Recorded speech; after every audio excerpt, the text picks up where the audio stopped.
armed groups will attack from several directions. Indeed, to help the IDF prepare for this contingency, it recently held a challenging drill exercise, Firm Hand. So, is Israel ready to meet this threat? Joining us to analyze this question, all the way from northern Israel, is Major General in Reserve Gilshon Cohen, who's an IDF Army Corps commander. Thank you for joining us, General. Hi, good to be with you. Great to have you, General. Also joining us all the way from France is Major General in Reserve Yair Golan, who is the former IDF Deputy Chief of General Staff. Thank you for joining us as well, General. Glad to be with you. Indeed, and with us here in the studio is our TV7 editor-at-large and host of Watchmen Talk and so much more, Mr. Amir Oren. Amir, give us a broader understanding of this challenge that Israel may face in possibly medium to long-term future. So earlier this week, the West Bank escalated with several attacks and counter-attacks by Palestinians and the Israeli Defense Forces, the police special forces, and the ISA or Shabak. However, the fear now in Israel is that once a single front conflagrates, then the other fronts could follow, especially if they are orchestrated by Iran. In that regard, we are very fortunate to have the two generals as guests because both of them have a lot of experience in all of the fronts which could take part in such a war, except for Iran proper. But Iran's proxies, of course, have been in combat against Israel for several years now. Plus, General Golan has also been the commanding general of the Home Front Command. And obviously, the problem Israel could face is not only on the offense, but on the defense, because its population and Israeli society at large will be an important part of the calculation. So one angle of attack for our discussion could be the question of whether Israel could preempt on more than one front. Of course, it has done so in the past when there was a single most important front, for instance, Egypt in 1967, while Israel was on the defense or vis-a-vis Jordan and Syria. But what happens if all of them are now ganging up on Israel? Indeed, and of course, with reports about Iran holding separate talks with different organizations and terror groups designated as European nations, the United States, and others, for the purpose of orchestrating potentially such a multi-sector war against Israel, it bears this question in mind. And while we will try to dissect this question more thoroughly during today's panel, I'd like to ask both of you generals, and start with you, General Golan, if I may. Is Israel prepared for a multi-sector war? Preparedness is mainly, and the first thing I would say it's the most important one, is what is the purpose of the war? What are we willing to achieve? Does this future war will be conducted by Israel or start by Israel or by our enemies? And you know, a war, it's a very negative crisis. But at the same time, it's also an opportunity to change the strategic situation. So we need to ask ourselves, what is the purpose of this future war? What could be achieved by simultaneously coping with Hezbollah in Lebanon, militias in Syria, directly with Iran by exchanging missiles and air attacks, and with the Palestinians both in the Gaza Strip and in Judea and Samaria. This is the main question. What are we willing to achieve? And here I would say the following. Concerning the Hezbollah, we need to hit the Hezbollah as hard as possible, including a land offensive, at least up to the lines of, the Zaharani River, in order to eliminate most of the land forces of Hezbollah and most of its rocket and missiles. So that's concerning the Hezbollah. But there are other problems. What is the main purpose, fighting Iran directly, if it would happen? What are we willing to achieve concerning the Palestinians? All right, another round with the Palestinians, including the Gaza Strip. Are we willing to conquer the Gaza Strip and establish there, Israel regime for the second or third time, or we are willing to achieve something else? Therefore, I would say that the discussion is not so much about military capabilities, although are extremely important, but we need to start first and foremost with the national goal of such a war. Indeed. General Cohen? I quite agree with what was just described by Yair Golan, and I can give the knowledge in addition that it is not at all a secret that this exactly was a scenario of the last huge exercise that I participated in the management of it in the last weeks. And it was publicly declared by prime ministers that we are going to face such a threat. What else I can share with you is a huge anxiety, not just about military capabilities, but about the whole circumstances that making the challenge absolutely unique, absolutely different from all those historical experiences that Israeli engaged in 67 and 73 that are really considered as simultaneous war against enemies in the north and in the south. But here it is much more than this, and it is a different arena, different story. It means that it is not just a simultaneous war with simultaneous fronts. It is coming to be a regional war. It means that the fact that all forces are guided by Iran, we have here a kind of coalition. We must just look to compare it to what's going on in Ukraine, that President Putin is not really fighting against Ukraine alone. Actually, he's fighting in the Ukrainian game yard, but he's finding himself fighting against NATO and United States, including other forces. So the same could happen here. It means that not only the Iranian coalition here in that threat, it is a threat that if we are just asking ourselves how we are coming to bring an end to it, it is not 1973 that with the American hegemony, Kissinger brought it to an end. That was quite okay for the Israeli interests. Today, in such a scenario, Kissinger, not Kissinger himself, who will be the metaphorical Kissinger, which will be the Chinese, the Russians.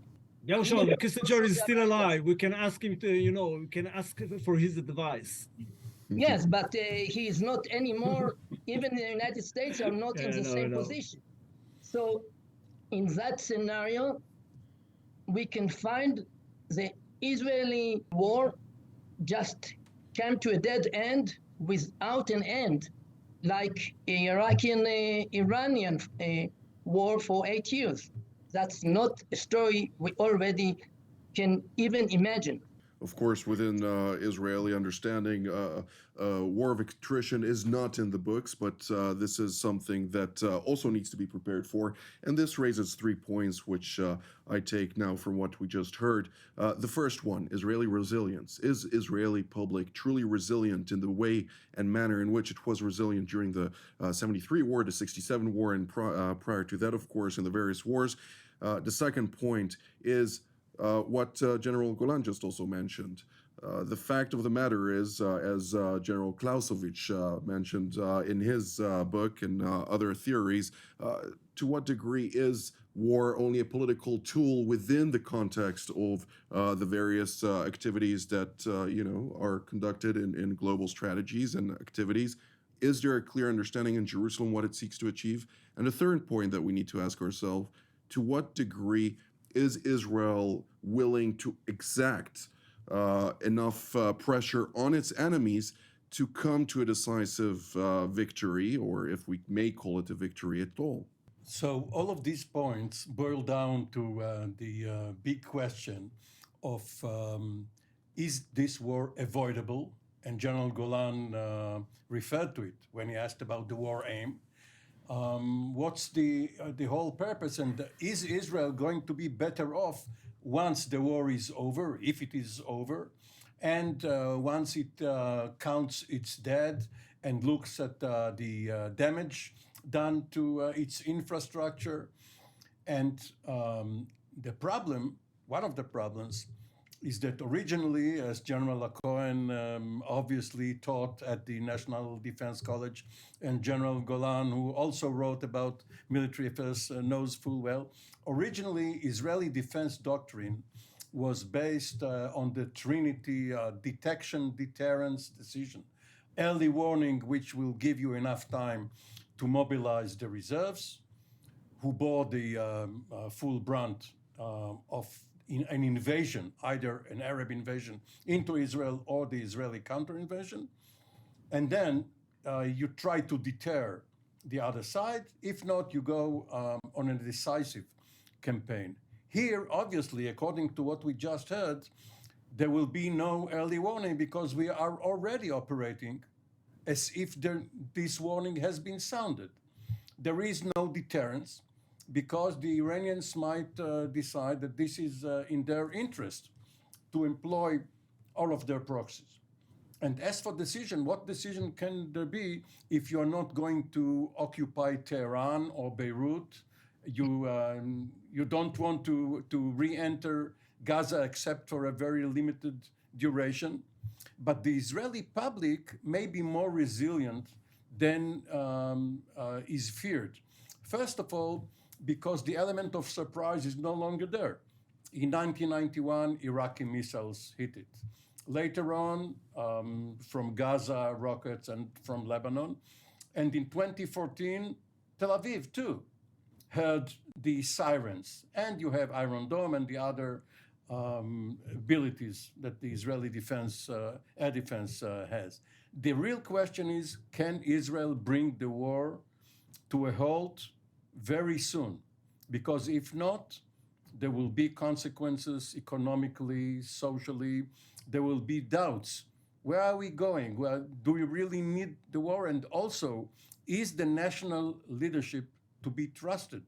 Or does it have ulterior motives? Well, General Golan, of course, highlighted this point at the beginning in the offset of his initial answer, and that was who will initiate this war? Will Israel do so, or will its enemies? And the question I'd like to refer to you, General Golan, because obviously also Gershon Cohen mentioned this briefly.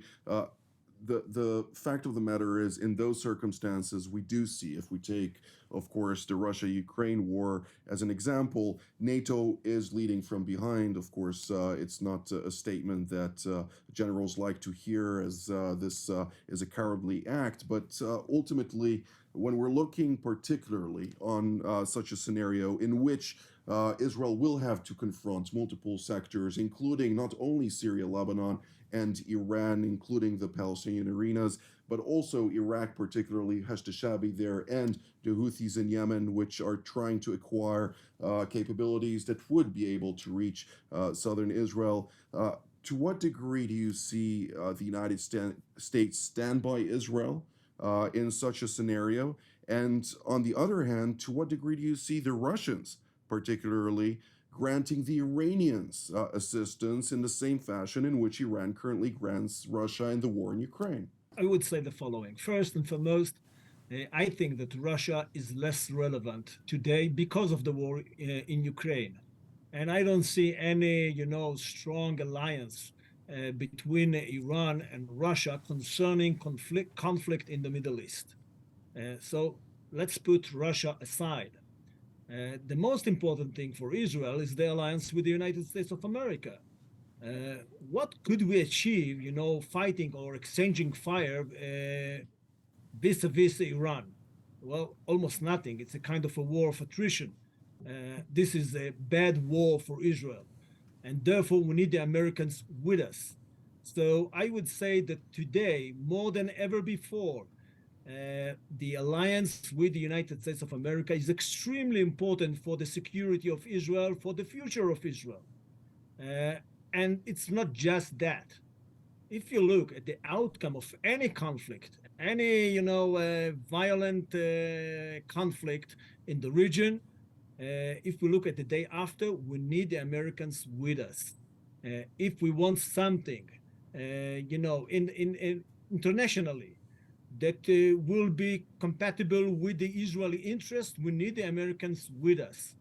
And what I see today from the Israeli political echelons, it's almost irresponsible behavior concerning our relationship with the Americans. And therefore, well, it's just another reason why we need to change our government. Well, of course, the current security relations remain ironclad, and that is something that needs to be focused on as well, I think, at least. And from my conversations with... No doubt. But we need to remember, for the future, there is a very strong connection between the political relationship and the military relationship. You cannot distinguish between the two. They are highly connected. I agree with that point indeed. I did have a conversation with an American general here in the region who highlighted that in his perspective, the United States will stand, and that is in his understanding from the current contingencies, will stand by Israel in a multi-sector war. And a National Security Council official who is a senior member of this American National Security Council, who did mention that as well, and also highlighted the fact that in his perspective, at least it's one of the perspectives or schools of thoughts coming out of the National Security Council, that such a war is indeed inevitable. But I'd like to ask General Cohen and challenge one point that General Golan mentioned, even though you are one of the people who led, actually the person who led the deconfliction mechanism with the Russians in Syria, General Golan, I'd like to ask General Cohen, to what degree do you see the Russians indeed standing aside at a time when we do hear reports of Latakia Air Base being now utilized by Russian aircraft, delivering various cargo into Syria, something that was not until recently, even in the wildest imaginations, a viable reality? Actually, the Russians are present here in the arena.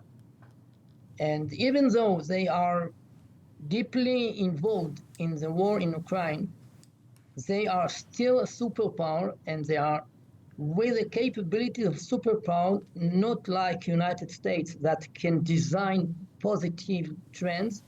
They can do what they learned from the years of Byzantium, that they can negate positive trends. They can just work with the power of deniability to deny every effort to bring a good end to a war like that. For example, even if they will just close what it was called the deconfliction agreement, it is not an agreement, but it was a mechanism that Yair Golan, of course, familiar with it. All the coordination between the Russians and Israel regarding Israeli attacks in Syria. If they are just stopping all this activity, closing the connection, it is a problem, definitely in a war. Beyond that, at the beginning of that discussion, you presented the question whether Israel can have conditions for preemption attack. According to my evaluation of situation, in the circumstances right now, actually Israel has no rights, no legitimation to go to a preemptive attack. Of course, we need the support of United States. They will not give us a green light for that, not even against Hezbollah. that in a way they could share interest with us to eliminate Hezbollah, but they will not accepted surprise by Israel. And in these circumstances, it is either or. If Israel decided to open a war against Iran, against Hezbollah, we are in a very bad opening conditions. On the other side, if suddenly the skies are falling upon us and there is a war coming from all arenas together, then we will do whatever we can do with all the legitimation. Here we are in different conditions. Here, of course, the whole questions regarding the American support is different. Indeed. Let me ask the two generals. We have been talking about the old legacy kinetic sort of warfare. Whatever happened to cyber, to the electronic spectrum, to space, all of these new dimensions? General Golan. Well, I think we are a bit overemphasize the new dimensions of war. Look at the Russian experience in Ukraine. They tried to neutralize Ukraine by cyber attack. Well, it was effective only for a few days, but nothing more than that. Let's look at the psychological warfare they have conducted. Well, again, it was not so effective as we tend to think about. By the end of the day, a war is a dirty issue, bloody and cruel. And that was from the very beginning of history, and probably it's a part of the nature of war. And therefore, I think that we need to rethink about wars in terms of, all right, whether we are willing or not to pay the price for any sort of war. While the cyber, psychological, special operations, electronic warfare, and all the other new dimensions, well, they are relevant, they are important. You need to be ready to be on offensive or defense concerning these new dimensions. But by the end of the day, it's you fight war, you conduct wars on land, you fight each other in a bloody conflict, and we need to be prepared for that, for land operations. I think that the Russians neglect this aspect of warfare, and therefore the outcome is very poor concerning the Ukraine war. General Acquain, I'd like to ask you about the S-400 systems, which have not yet been utilized. You just provided quite the grim scenario in which the Russians could basically negate the deconfliction mechanism, which was implemented in 2014, if I'm not mistaken, following General Golan's trip to Moscow to initiate that. But when we're talking about concretely, this scenario already existed vis-a-vis Egypt, where the Soviets denied Israeli air superiority over Egypt. Could we see such a scenario evolve if, let's say, Israel would become more favorable towards Ukraine in assisting it concretely with weaponry?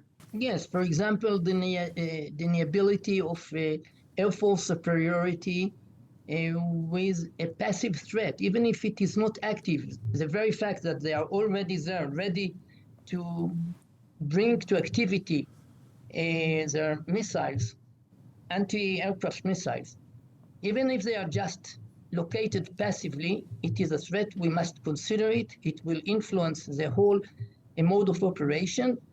And beyond that, I'm going back to emphasize that all aspects of that war must be reconsidered, because it is coming to be regional warfare with the influence of China, because China today are really guiding the Iranian economical affairs, and they are getting more and more interest in the region. So they are absolutely involved. So we must really not only reconsider everything, but we must be aware about the necessity of conceptualization, a new concepts about the whole scenario of that warfare. Indeed. In one sentence, are we heading to such a multi-sector war? Do you see that in the near future, General Golan? I think, like Gershon, that we need to take it into our considerations. And yes, it is a valid scenario. But I think that the most important thing is that we need to avoid such a war because it's so complicated, costly, and problematic to solve by, just using violence. And I think today, with the new dimensions of warfare, we need to rethink the political echelon and the highest military echelons to rethink together what are the purposes, what are the new scenarios, what are the new tools, and how we need to use them. So I think there is much work to do. And in order to do that, no doubt, we need good and visionary military leadership, and at the same time, political stability. Indeed. Well, unfortunately, this is all the time that we have for today, so we'll have to revisit this topic also in the future and provide additional assessment on this matter. I'd like to thank General Golan, General Cohen, and Mr. Oren for being part of today's program. I'd like to thank our viewers as well. Until next time, shalom.